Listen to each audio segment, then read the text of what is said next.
Hey, welcome back to the channel. Today I just wanted to do a quick video. We'll be discussing an interesting debate I saw of an article the other day about who's more important, developers or publishers. And this is with regards to how people choose or consume or choose to buy games, essentially.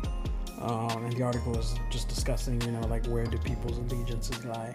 And I figured it'd actually be a good topic to discuss, or at least hear my thoughts for those who care or would like to discuss it in the comments. Feel free. So we know Fromsoftware, Insomniac, Naughty Dog, Rockstar, Bethesda, CDPR, who else? Just a few of the hundreds of development teams that are out there, and there are probably plenty more top developers that I'm not listing at the moment, and they all essentially take input from publishers most of the time with regards to like their AAA titles. So like you have publishers like Activision, Bandai Namco, Sony, the usual, and they help these developers essentially publish the games.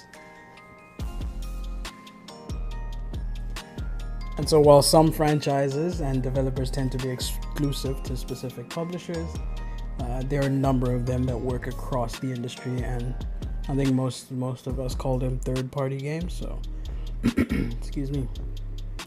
When they're exclusive, they would be first party to a specific publisher or company, being like a Sony or Microsoft, and then third party is they just make across the platform. So they'll make a PlayStation, Xbox, PC, Switch version, all that kind of thing. And I think this debate came up into discussion because of the Call of Duty debacle, where I think Xbox is going to eventually make it exclusive, and a lot of people were kind of like losing their minds, saying it's like anti-consumer, that kind of thing. And I think that's what brought up the whole debate about where do people's loyalties lie as a consumer. Because, for example, Fromsoftware partnered with Sony and Namco on successful titles like Bloodborne, that kind of thing. Elden Ring, even though Elden Ring was cross-platform, Bloodborne was PlayStation exclusive. And Insomniac as well worked with Xbox Studios in the past on Sunset Overdrive, and then now they do the Spider-Man games are exclusive to PlayStation, then they switch over to PC. Ratchet and Clank exclusive to PlayStation, that kind of thing. But in this case, they were using Call of Duty as an example, where the series regularly cycles development teams between Activision, and some fans of COD only really buy it when it's developed by their specific person they like, whether it's Treyarch or the other companies. So I think they were kind of asking people, would you still buy COD if it was still suddenly published by someone else, like if EA was to publish it or something like that?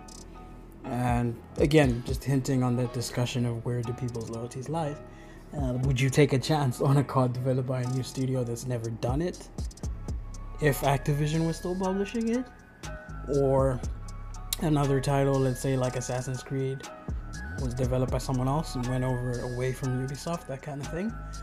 And yeah, that's what essentially was stoking the discussion of developers versus publishers. Whether are developers or publishers more important in how you choose games?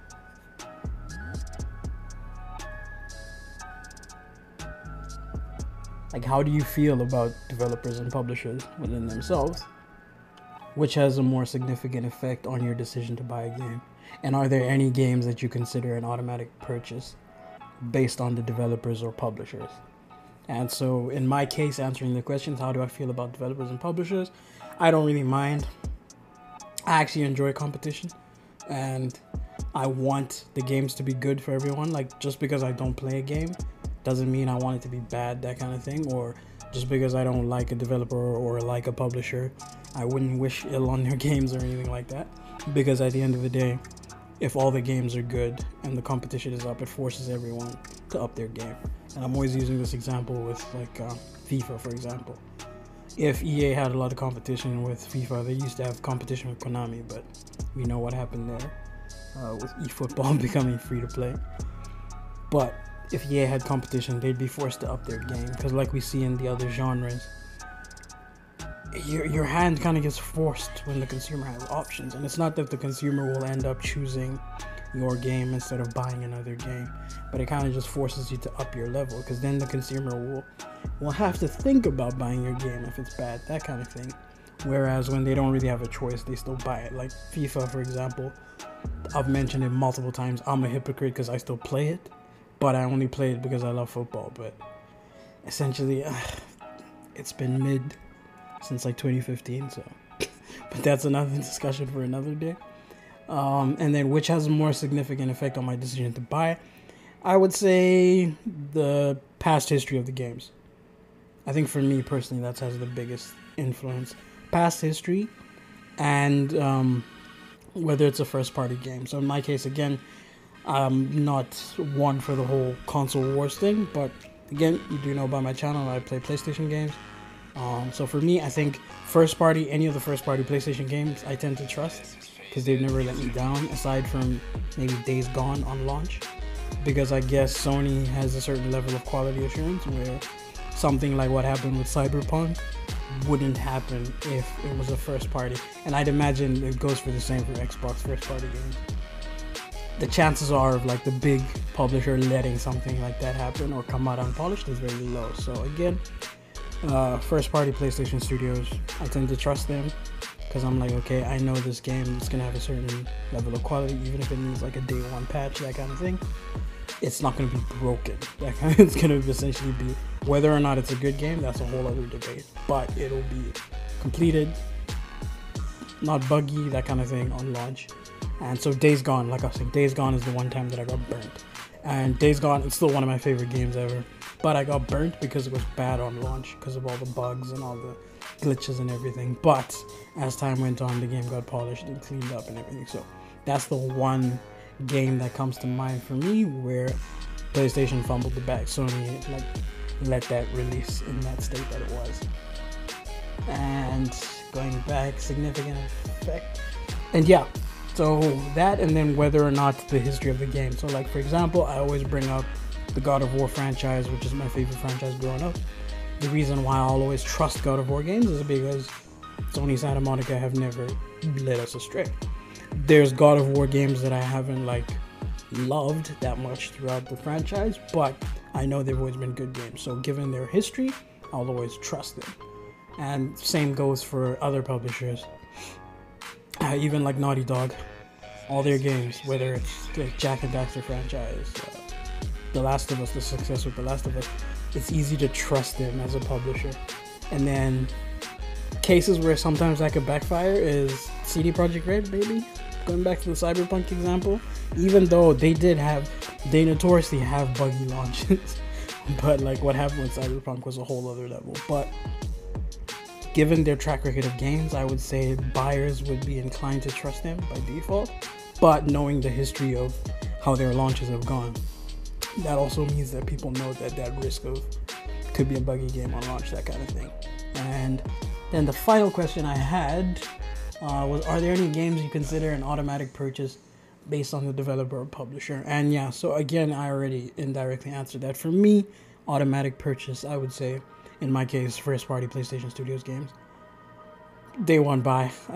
Even if we try now break it down to studios, whether it's Insomniac, Guerrilla Games, Naughty Dog, pick your poison.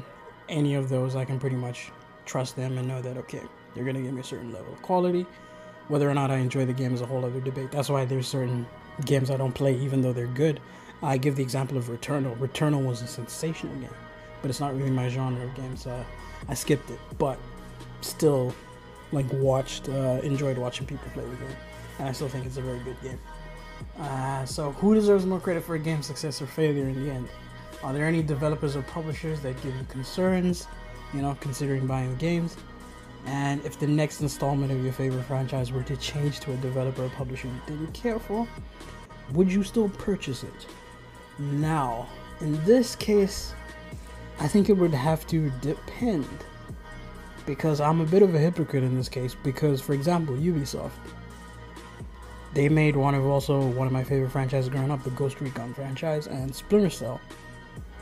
So Ghost Recon, Rainbow Six, Splinter Cell. Favorite franchises. But given Ubisoft's track record and what they've been doing, the recent Ghost Recon game was bad. Breakpoint was mediocre.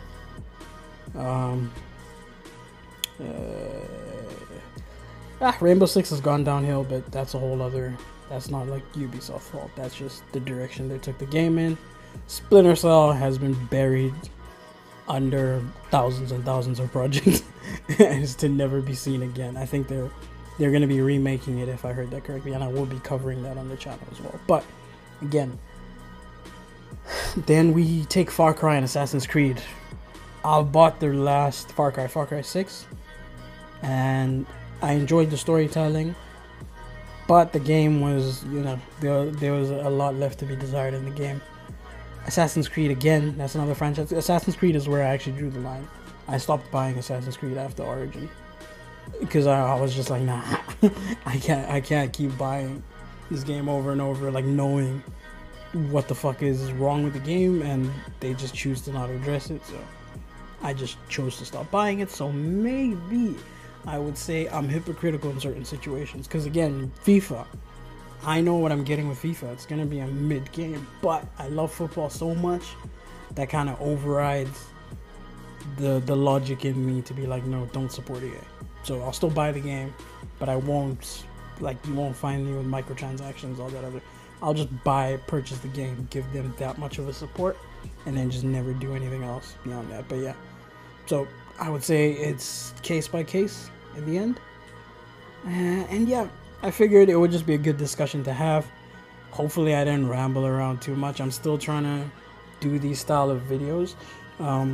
Like I mentioned, the video essays will return eventually when I get to them, but for now, like covering news or like random discussions in between, I would like to hear people's thoughts in the comments. Like, how do you view developers and publishers?